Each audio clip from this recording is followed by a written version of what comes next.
कनिका, ये क्या फिर से वही सब्जी रोटी? कुछ और बना लेती। यार ऑफिस से आने में लेट हो गया था, जो समझ में आया फटाफट बना दिया। आपको पता है मुझे लौकी की सब्जी नहीं भाती, फिर भी आपने लौकी की सब्जी बनाई। मेरे लिए पुलाव बना दो। मुन्नू, रात के 9 बज रहे हैं, मुझे सारा दिन ऑफिस में काम करते करते बहुत थकान हो जाती है। अब मैं कुछ नहीं बना पाऊंगी, तुम नमकीन के साथ खाना खा लो। यार अभी गांव होता ना तो गरम गरम पराठे मिलते, और ऊपर से सफेद मक्खन और रायता। मुन्नू के मुंह में पानी आ गया और कनिका के चेहरे पर हंसी। वो मुस्कुराते हुए मुन्नू से बोली, इस वीकेंड पक्का तुम्हारे लिए गरम गरम आलू के पराठे और वेजिटेबल रायता बनाऊंगी। आलू के पराठे नहीं, गर्मा गर्म समोसे और पूरी। हाँ भाई, वो सब कुछ जो तुम कहोगे। ओके। मुनिका अपने बेटे को अपने हाथ से खाना खिलाने लगी। अपनी मम्मी से प्रॉमिस लेकर मुन्नू तो बहुत खुश था, मगर कनिका मन ही मन सोच रही थी, शहर में आकर उसने और रवि ने पैसे तो बहुत कमाए, मगर छोटी छोटी खुशियों को मिस कर दिया।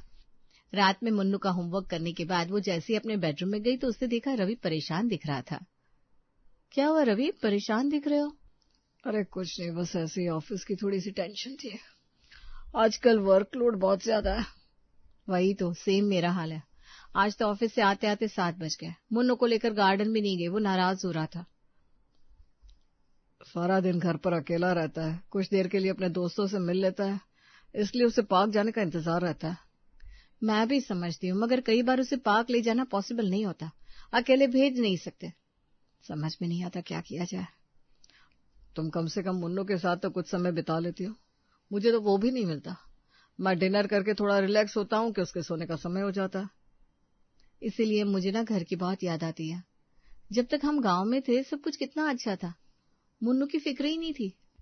भाभी और मम्मी जी मुन्नू का कितना ध्यान रखती थी। हाँ, गांव में तो हमारा मुन्नू मोहल्ले के लोगों के साथ खेलकर बड़ा हो गया, मगर शहर में तो पड़ोसी के घर जाने के लिए भी 10 बार सोचना पड़ता है। कहते हुए वो खामोश हो गया और बिस्तर पर पड़े पड़े अपने कमरे की दीवारों को देखने लगा। अब क्या सोचने लगे, सो जाओ, सुबह फिर ऑफिस के लिए जाना है। हाँ, फिर वही ट्रैफिक, वही भीड़ भाड़, गाड़ियों की आवाज, सुकून न जाने कब मिलेगा। कहते हुए रवि सो गया। कुछ दिन ऐसे ही बीते। वीकेंड पर उन लोगों का गांव जाने का प्रोग्राम था। कनिका, सोच रहा हूँ कि इस वीकेंड गांव घुमाते हैं। वाह, गांव मजा आएगा। मैं रीता जी के साथ मस्ती करूंगा, अपने दोस्तों से मिलूंगा। हाँ, बहुत दिन हो गए गांव नहीं गए। मैं कल ही मार्केट से सबके लिए शॉपिंग करके आ जाऊंगी। मुन्नू और कनिका बहुत खुश थे। रवि भी अपने घर परिवार से मिलने के लिए बेचैन था, मगर शायद अभी गांव जाने के लिए उन्हें और इंतजार करना था। शुक्रवार की शाम को जब रवि घर आया तो कनिका और मुन्नू गांव जाने के लिए एकदम रेडी थे। सारी पैकिंग हो चुकी थी। कैब कितनी देर से आएगी? सॉरी कनिका, मैं गांव नहीं जा पा रहा हूँ। कल फॉरेन से क्लाइंट आए हैं, उनके साथ अर्जेंट मीटिंग है। वीकेंड पर मीटिंग? हाँ, और इस क्लाइंट का शुरू से लेकर अभी तक का फॉलो पूरा मैंने ही लिया है, तो मेरा मीटिंग में होना जरूरी है। तो हम लोग गांव नहीं जाएंगे? मैं नहीं जा पा रहा हूँ, पर तुम दोनों तो होकर आओ। कहते हुए रवि ने उन दोनों को गांव भेज दिया और खुद अकेला शहर में रह गया। उन लोगों के जाने के बाद वो उदास ऐसे ही सड़कों पर घूम रहा था। उसे अपने दोस्तों की याद आ रही थी। काश मैं भी उन लोगों के साथ गांव जा पाता तो मेरे दोस्तों से मिलना हो जाता। कितना टाइम हो गया मैं उनसे मिल ही नहीं पाया। ऐसा करता हूँ, मेरे पुराने ऑफिस के कलीग आयुष को फोन लगाकर बात करता हूँ। अगर वो फ्री होगा तो उसके साथ डिनर पर ही बाहर चला जाऊंगा। खुद से बात करते हुए रवि अपने दोस्त आयुष को फोन लगाता है। और आयुष, कैसे हो? मैं बढ़िया, तुम कैसे हो? बहुत दिनों बाद याद आई। कुछ नहीं, कनिका और मुन्नू दोनों गांव गए। मैं घर पर अकेला था तो सोचा तुम्हें फोन कर लेता हूँ। यदि फ्री हो तो साथ में डिनर करते हैं। हम लोगों को मिले बहुत टाइम हो गया यार, पर सॉरी मैं नहीं आ पाऊंगा। तुम्हें तो पता है लॉन्ग वीकेंड है, तो मैं फैमिली के साथ शहर के बाहर हूँ। अरे वाह वाह, एंजॉय एंजॉय। शहर की भाग दौड़ में फैमिली टाइम मुश्किल से मिल पाता है। काश मैं भी इस वक्त गांव में होता तो अपने दोस्त के साथ समय बिता रहा होता। एक तरफ जहां रवि शहर में अकेला रह गया था, वहीं कनिका और मुन्नू गांव पहुंचकर बहुत खुश थे। टीटा दी, मैं देखो आपके लिए क्या लेकर आया, हंसने वाली गुड़िया। और मेरा बेटा मेरे लिए क्या लेकर आया है? मैं तो कुछ नहीं लाया आपके लिए। कहते वो कनिका की तरफ देखने लगा तो उसके चेहरे पर स्माइल आ गई। उसने अपने बैग में से एक शॉल निकालकर सासू माँ को दी। अरे इसकी क्या जरूरत थी बेटा? दीदी चलो बाहर चलते हैं, अपने सारे दोस्तों को आपकी ये गुड़िया दिखाएंगे। कहते हुए मुन्नू अपनी बहन के साथ बाहर चला गया। कनिका खुश थी क्योंकि उसे गांव में हर वक्त उसके पीछे पीछे नहीं जाना पड़ता था। अरे बहू, क्या सोच रही हो? यही कि यहाँ सब अपने हैं, बच्चों की जरा भी फिक्र नहीं है। वहीं शहर में हर वक्त बच्चों का ध्यान रखना होता है। वो तो है बेटा, यहाँ सब अपने ही लोग हैं। गांव का बच्चा सबका बच्चा रहता है। रवि भी आ जाता तो कितना अच्छा होता है ना। वे लोग बात कर रहे थे कि मुन्नू और रीटा भी बाहर से वापस आ गए। कनिका की सास और जिठानी ने सबके लिए गर्मा गर्म खाना लगाया। वाह, आलू के पराठे। बड़ी माँ, मुझे थोड़ा सा सफेद मक्खन दो ना। हाँ, क्यों नहीं, ले आराम से खाना खा। कहते हुए उन्होंने दोनों बच्चों की थाली के साथ साथ कनिका की थाली में भी मक्खन रख दिया।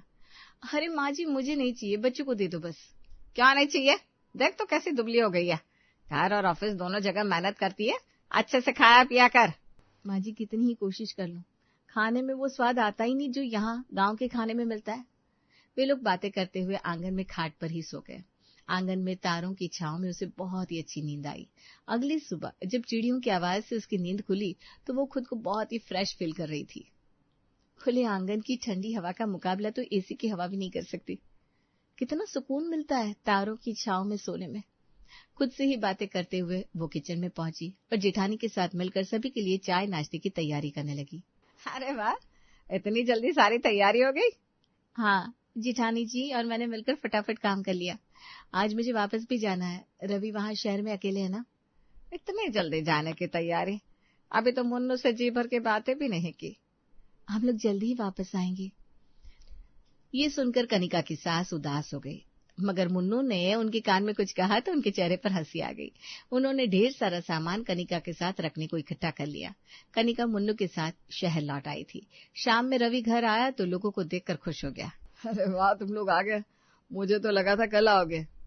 वो मम्मी का आपके बिना मन नहीं लगा।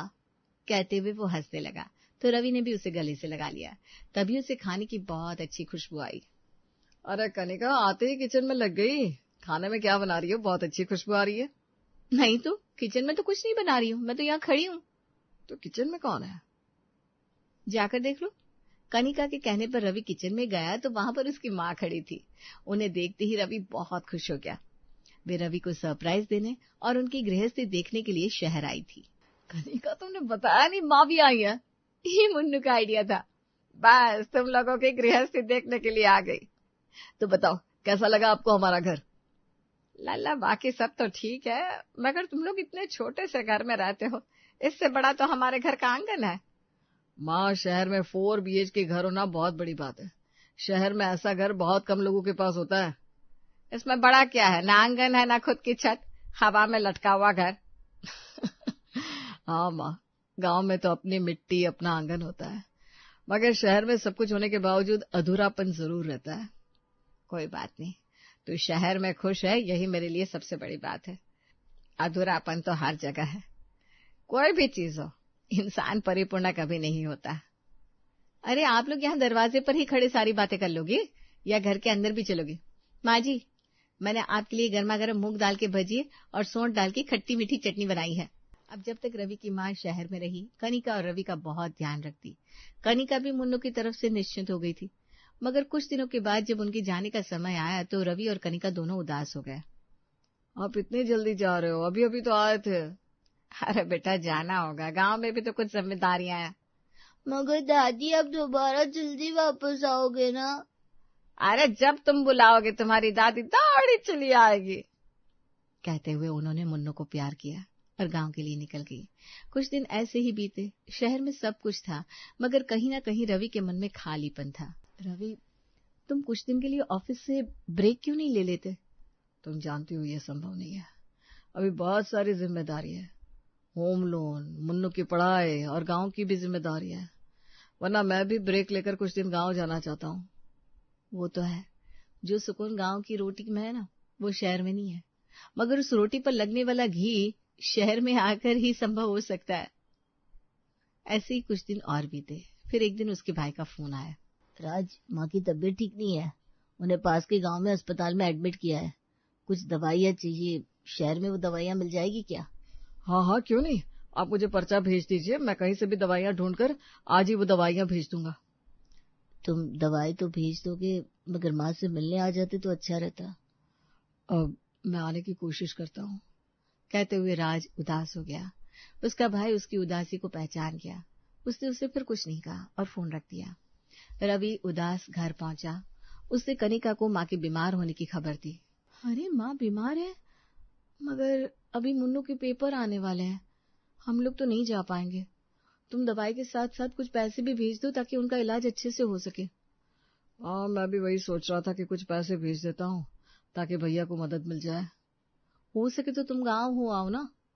अगले दिन रवि ऑफिस गया और वहां पर अपनी छुट्टी की बात करी, मगर कंपनी में उसके लिए सैंक्शन नहीं हुई। अरे रवि बाबू, यदि आप अभी छुट्टी ले लेंगे तो कंपनी का काम कौन देखेगा? सर बस कुछ दिनों की बात है, 3-4 दिन में लौट आऊंगा। नहीं, अभी कंपनी को जो एक खास प्रोजेक्ट मिला हुआ है उसके लिए कुछ इंजीनियर आपके अंडर में ही काम कर रहे हैं। मगर ये प्रोजेक्ट तो 3 महीने लंबा है और मेरी माँ की तबीयत ठीक नहीं है, वो अस्पताल में एडमिट है। मैं आपकी मजबूरी समझ सकता हूँ, मगर आप भी मेरी मजबूरी समझे।